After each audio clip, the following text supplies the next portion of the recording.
Assalamualaikum warahmatullahi wabarakatuh, sahabatku, saudaraku. Semangat pagi, semangat pagi, semangat pagi. Oke, saudaraku, silakan subscribe dulu tayangan ini supaya bisa terus kita silaturahmi. Like and comment Anda sangat kami harapkan. Ada banyak hal problem-problem bisnis yang sering saya dapatkan dari banyak mitra bisnis maupun para peserta training saya. Di antara banyak masalah itu adalah tentang bagaimana mencegah konflik di dalam bisnis dengan mitra kerja atau mitra bisnis kita.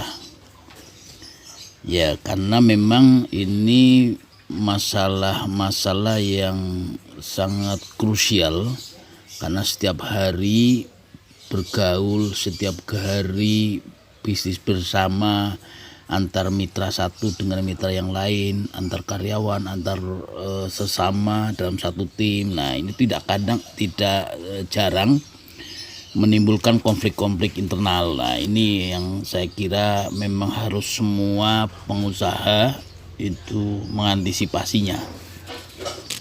Beberapa kejadian yang paling strategis ya ujung-ujungnya nanti akan rebutan uang, akan rebutan aset, atau bisa jadi yang paling ekstrim ya ke pengadilan. Jadi ujung-ujungnya ada di pengadilan, dan kalau sudah seperti itu biasanya komunikasi antar mitra strategis ini yang seharusnya bisa bersama-sama dalam memajukan bisnis malah yang terjadi saling menghancurkan, dan itu tentu tidak positif. Maka itu saudaraku yang saya hormati, saya ingin mencoba memaparkan hal-hal apa saja sih yang mestinya harus dibuat oleh setiap pengusaha, oleh setiap kita yang tentu berkomunikasi dengan mitra-mitra bisnis strategis kita tidak mungkin tidak kita lakukan. Maka itu sering kalau Anda membuat PT atau perseroan terbatas itu kan mesti minimal kan ada 2 orang. Jadi ada direktur, ada komisaris, atau para penanam saham lebih dari 2 orang. Nah, ini adalah mitra-mitra strategis yang ada dan selalu akan bersama-sama dalam bisnis yang kita buat bersama. Nah, ini yang sering kadang-kadang terjadinya konflik-konflik itu karena ada beberapa kepentingan, ada beberapa hal-hal yang mungkin di awalnya enjoy saja, fine aja, tapi begitu dalam perjalanannya di tengah jalan ada satu dengan yang lainnya yang tidak transparan atau tidak terbuka, sehingga yang terjadi adalah ya saling lipat, saling jurus siasat ya, untuk saling menjatuhkan atau menyingkirkan. Nah, ini yang sering terjadi di banyak perusahaan. Maka itu yang terpenting bagaimana membuat perusahaan dari awal antar para pendiri, antar para pemilik saham, orang-orang yang berkongsi di dalam membuat perusahaan, memulai bisnis bersama, menjalankan bisnis bersama, apapun bisnisnya ya, baik itu bisnis skala kecil maupun skala besar. Maka yang pertama-tama harus diawali, disepakati bersama dari awal, bahkan dari sebelum perusahaan itu dibuat. Yang pertama adalah satu, aturan main. Jangan lupa aturan main bersama bagaimana menjalankan bisnis itu harus disepakati bersama dari awal. Bicarakanlah hal-hal yang terkecil, detail. Bicarakanlah hal-hal yang tersulit, yang paling punya resiko. Bicarakanlah hal-hal yang paling pahit dari sebuah proses bisnis nanti kelak yang kemudian bisa jadi terjadi. Maka itu kemitraan strategis ini harus dalam satu aturan yang sama-sama bisa disepakati bersama dan tegas. Artinya masing-masing soal reward and punishment, kalau melakukan ini misalnya mendapatkan reward atau mendapatkan penghargaan, dan kalau melakukan yang ini seseorang akan mendapat punishment atau hukuman dan sebagainya, itu perlu dimainkan dari awal, perlu dibicarakan dari awal. Maka itu kesepakatan bersama itu akan sangat membantu membangun saling percaya di antara kita. Sesama pengelola bisnis, sesama orang yang bekerja sama dalam bisnis, maka kepercayaan satu dengan yang lain wajib hukumnya saling dijaga.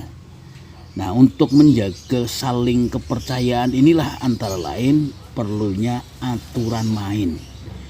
Dan aturan main itu sebisa mungkin harus dibuat tertulis. Nah, ini yang sering terjadi, banyak orang membuat aturan main namun tidak ditulis. Ya, sehingga lupa, sehingga bisa dengan mudah melanggar komitmen, melanggar janji apa yang dari awal sudah seharusnya dibangun bersama.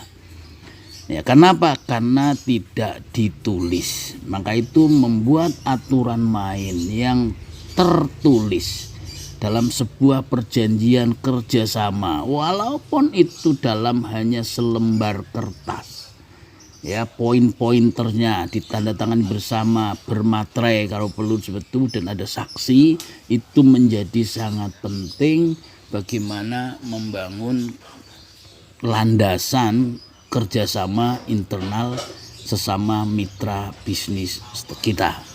Karena kita tidak jarang bahwa menjalankan bisnis kita tidak sendirian, tapi kita berpartner, baik berpartner dengan pemodal, berpartner dengan orang lain yang punya skill, berpartner dengan mitra-mitra kita yang lain yang punya kelebihan satu dengan yang lain, yang itu akan saling melengkapi. Dan kemitraan ini yang strategis ini harus sekali lagi diawali dengan aturan main yang jelas. Bicarakanlah bagi hasilnya, bicarakanlah modalnya, bicarakanlah setorannya, bicaralah aturan mainnya, bicaralah bagaimana hal-hal teknis pengelolaannya, dan seterusnya. Itu akan banyak sekali yang harus diperhatikan dari awal sebelum perusahaan itu didirikan. Maka itu penting, ngobrol dulu, diskusi dulu, musyawarah dulu, saling memahami dulu, dan buatlah sekali lagi aturan main itu secara tertulis. Jangan hanya sekedar, wah itu kan kakak saya, itu kan saudara saya, itu kan teman kelas saya dulu, itu kan sesama alumni, itu kan teman main kecil saya, dan sebagainya dan sebagainya dan sebagainya. Tidak bisa. Tetap harus ada aturan main yang disepakati bersama, dinegosiasikan bersama, dimusyawarahkan bersama, dan semua kesepakatan itu sebisa mungkin ditulis. Ya, syukur bisa membuat naskah perjanjian dalam pasal-pasal yang rigid, yang rinci, itu lebih bagus. Tapi kalau tidak, setidaknya ya hal-hal yang sangat prinsip itu tertulis di dalam perjanjian atau pernyataan-pernyataan dalam satu tulisan yang sama-sama bisa saling mengingatkan. Mengapa kita perlu tertulis?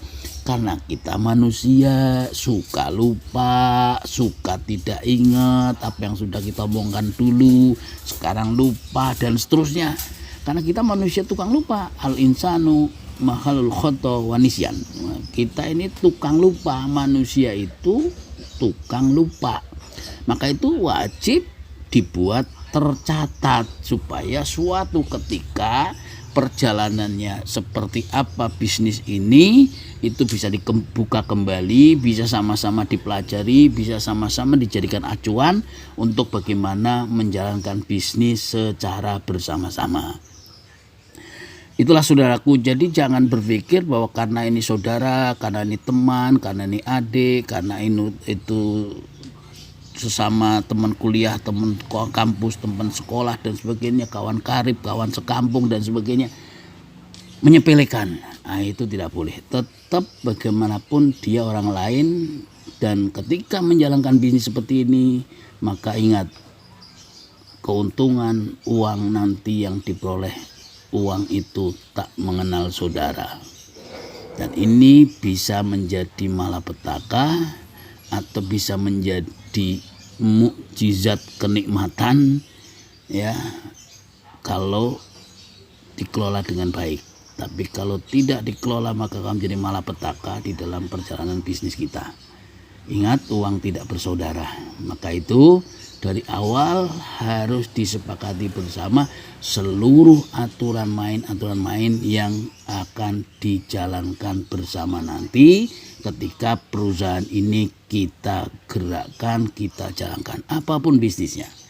Ya, silakan Anda memilih pilihan peluang-peluang bisnis apapun yang lagi tren, pilihan sembako, pilihan infrastruktur, pilihan alat kesehatan, pilihan material, pilihan apapun lah jenis-jenis bisnis yang bisa dikerjasamakan. Maka itu sekali lagi dari awal harus saya tegaskan perlunya aturan main yang jelas, yang tegas, dibuat tertulis walaupun itu dengan siapapun. Itu yang pertama. Yang kedua, transparansi itu sangat penting. Ya. Apalagi itu menyangkut keuangan, pengelolaan finansial di dalam bisnis kita. Maka ini menjadi faktor kunci karena sering terjadi ribut-ribut, ngiri, saling mendolimi, saling sikut, saling ini karena faktor uang. Faktor hasil usaha, faktor profit yang kemudian mungkin satu dengan yang lainnya tidak transparan. Maka itu penting. Yang kedua, selalu saya tegaskan, Anda harus membuat catatan-catatan keuangan dengan detail, baik itu pengeluarannya maupun itu pemasukannya. Pengeluarannya untuk apa saja setiap harinya di dalam bisnis kita, itu semua tercatat, ada bukunya ya, supaya bisa saling dilihat. Terus pemasukannya dari sumber mana saja ya, itu juga tercatat. Pengeluarannya sekali lagi semuanya harus dicatat dengan baik. Karena apa? Keuangannya ini akan menjadi indikator sehat atau tidak sehatnya bisnis yang kita kerjakan. Ketika likuiditas keuangannya sehat, untungnya banyak, asetnya tumbuh dan berkembang, dan dijalankan dengan transparan, dijalankan dengan keuangan manajemennya yang saling sama-sama memahami dan dimengerti oleh semua stakeholder mitra bisnis kita, maka ini kepercayaan akan semakin tumbuh di antara sesama pengelola bisnis, sesama mitra bisnis. Baik itu investor-investornya, para pemegang sahamnya maupun pengelola-pengelolanya.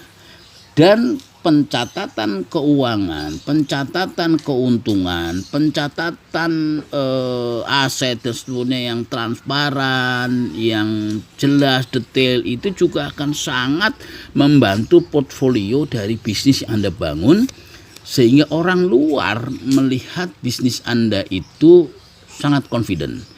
Orang luar melihat bisnis Anda sangat prudent. Orang luar melihat bisnis Anda itu sangat profesional, sehingga akan sangat mempengaruhi perjalanan kepercayaan orang-orang di luar sana kepada bisnis Anda. Walaupun sekali lagi transparansi ini kalau masih dalam taraf perseroan terbatas, yang itu perseroan terbatas yang sifatnya tertutup, artinya antar kita, maka keterbukaan itu di antara para pengelola, para pemegang saham, para manajemen. Beda kalau transparansinya itu Anda kelola seperti perusahaan TBK yang sudah terbuka, yang sudah go public, maka itu memang harus pakai akuntan publik dan sebagainya yang memang sangat-sangat prudent. Tentu ini nanti akan menjadi pembahasan yang lain, pembahasan yang berbeda di tema yang lain. Tapi untuk kali ini saya akan menjelaskan betapa pentingnya transparansi di internal para stakeholder bisnis yang kita bangun, walaupun itu bisnis kecil, walaupun itu bisnis keluarga, walaupun itu bisnis antar teman, yang itu kita semua saling bekerja sama dengan mitra-mitra bisnis kita. Karena tidak jarang di antara kita punya perusahaan atau punya bisnis yang bisnisnya dikongsikan, dikerjakan, dikelola secara bersama-sama. Maka itu yang terpenting dan menjadi prinsip bagaimana kita bisa mencegah terjadinya konflik dengan mitra bisnis kita yang sangat strategis di internal bisnis kita. Maka transparansi keuangan, transparansi keuntungan, transparansi kerugian, transparansi cash flow, transparansi pencatatan keuangan itu menjadi sangat penting, wajib dikelola dengan baik. Maka itu harus disediakan pengelola karyawan ya, yang misalnya dari akunting, yang berbackground kan orang-orang yang ngerti keuangan, misalnya manajemen dan seterusnya. Itu penting pemilihan SDM ada di sini supaya apa? Supaya bisa mencatat dengan baik ya, sehingga semua cash flow, semua perjalanan, semua naik turunnya bisnis ini tercatat dengan baik. Dan ingat, semua mitra strategis para pemegang saham, semua mitra strategis para pengelola yang sudah disepakati bersama bisa melihatnya kapan saja. Jadi kalau ada mau sidak, mau apa dan sebagainya, bisa dilihat bersama-sama kapan saja, silakan. Sehingga terjadi trust, terjadi kepercayaan yang sangat tinggi di antara sesama pengelola, di antara sesama manajemen, di antara para pemegang saham. Saudaraku, sahabatku semua, jadi itu yang kedua. Dan yang ketiga, untuk membuat semua perjalanan bisnis ini sama-sama bisa dimengerti dari awal, maka yang ketiga, saya selalu mensarankan supaya bisnis Anda dibuatlah rencana pengembangan bisnis yang lebih detail sejak dari awal. Jadi betapa yang ketiga ini pentingnya perencanaan pengembangan bisnis, bisnis plan itu sudah diketahui dari awal.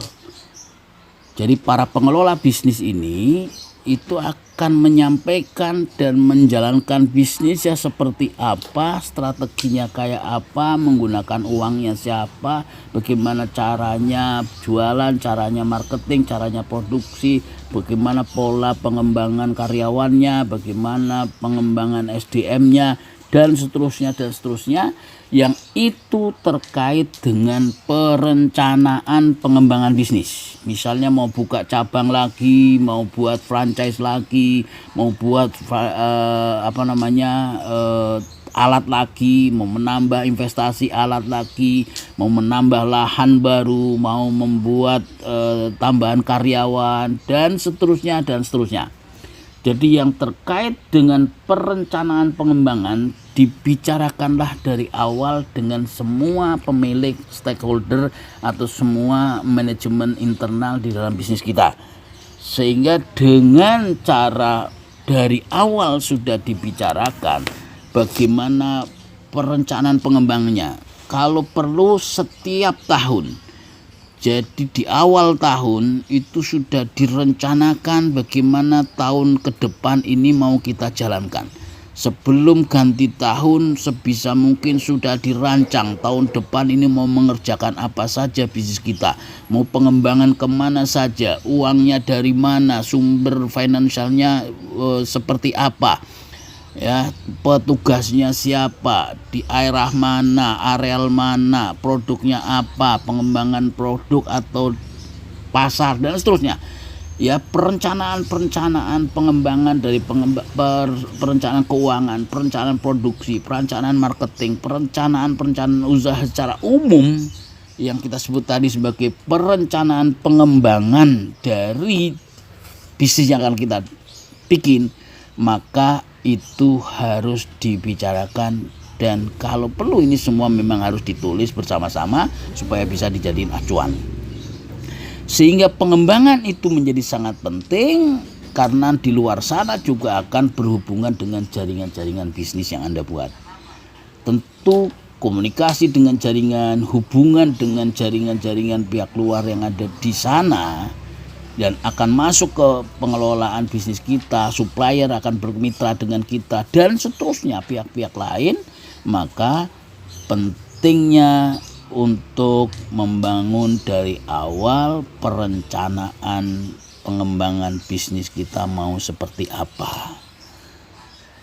Ya, misalnya contoh pengembangan tahun ini akan membuat 2 cabang dari bisnis yang kita punya.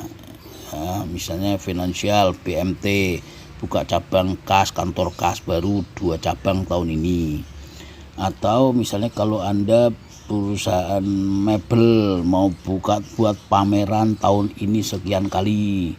Kalau Anda mau membuat bisnisnya percetakan, misalnya tahun ini punya target mencetak sekian banyak buku. Kalau Anda bisnisnya adalah jasa apa saja ya, baik jasa pengembangan SDM maupun jasa transportasi misalnya, dan itu semua direncanakan sedetail mungkin, sebisa mungkin dengan perencanaan pengembangan bisnis yang terbaik menurut tim kita. Artinya terbaik menurut kita itu belum tentu terbaik menurut orang lain. Karena terbaik menurut kita bisa jalankan realistis sesuai dengan keadaan kita, keadaan tim kita, keadaan finansial kita, keadaan relasi kita dan seterusnya. Yang orang lain tentu mungkin bisa jadi sama, bisa jadi orang lain punya yang berbeda. Maka itu sekali lagi bahwa yang ketiga, perencanaan pengembangan bisnis itu mutlak dari awal harus disiapkan bersama-sama dengan semua stakeholder. Sehingga kalau 1, 2, 3 tadi, yang pertama adalah aturan main yang jelas, transparansi keuangannya jelas, pengelolaan keuangannya jelas, dan bisnis-bisnis apa yang akan direncanakan tahun depan, yang akan dikerjakan itu dilaksanakan 3 hal ini dengan baik, maka insya Allah ya komunikasi internal akan lebih baik, semangat kerja akan semangat terbangun terus, sehingga konflik-konflik bisa selalu dibicarakan. Karena itu saya selalu bilang di dalam mengelola perusahaan pentingnya untuk selalu sering musyawarah, sering meeting, sering evaluasi, baik itu secara harian dengan tim pelaksana operasional atau mingguan ya dengan tim supervisi, dengan tim manajemen yang lebih luas, atau triwulan atau tiap bulan dengan semua direktur, dengan semua kantor cabang dan seterusnya, dengan semua manajer, atau dengan semua para pemegang saham tiap triwulan atau setiap setengah tahun dan seterusnya, sampai setahun sekali membuat laporan dividen, konsolidasi internal dan seterusnya lah, semuanya ini menjadi sangat-sangat penting. Nah, tambahan yang sangat penting saya selalu samakan adalah Anda harus membangun komunikasi dengan baik. Inilah faktor keempat yang Anda harus punya di dalam mengkonsolidasikan semua rencana pengembangan, semua pengelolaan keuangan, dan semua aturan main yang dari awal disepakati. Maka itu harus senantiasa dikomunikasikan dengan baik. Nah, kalau ada sesuatu, ada yang berubah, seperti contohnya hari ini kita sedang ada endemi corona, COVID-19 ini meluluh lantakkan bisnis-bisnis kita.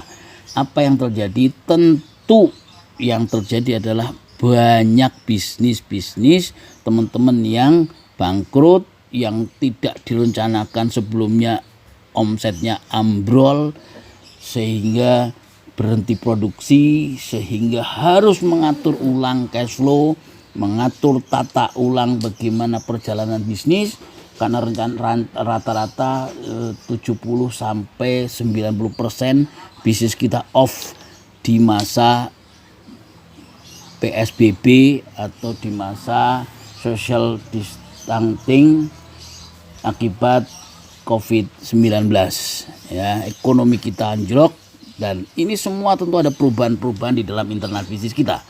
Dan itu semua harus dibicarakan, dibuat meeting, dibuat rencana ulang. Kalau rencana-rencana sebelumnya mungkin terlalu ambisius, maka harus dikoreksi ulang dan sebagainya.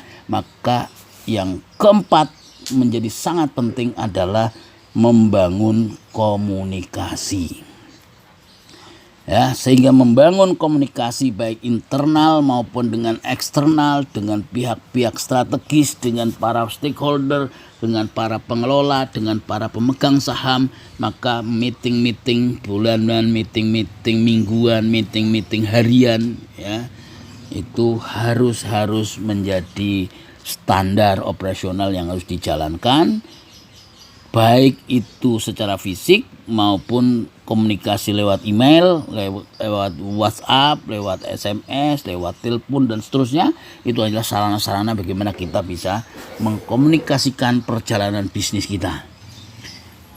Ya, ini menjadi sangat penting untuk bagaimana membuat bisnis kita tidak terjadi konflik di internal kita.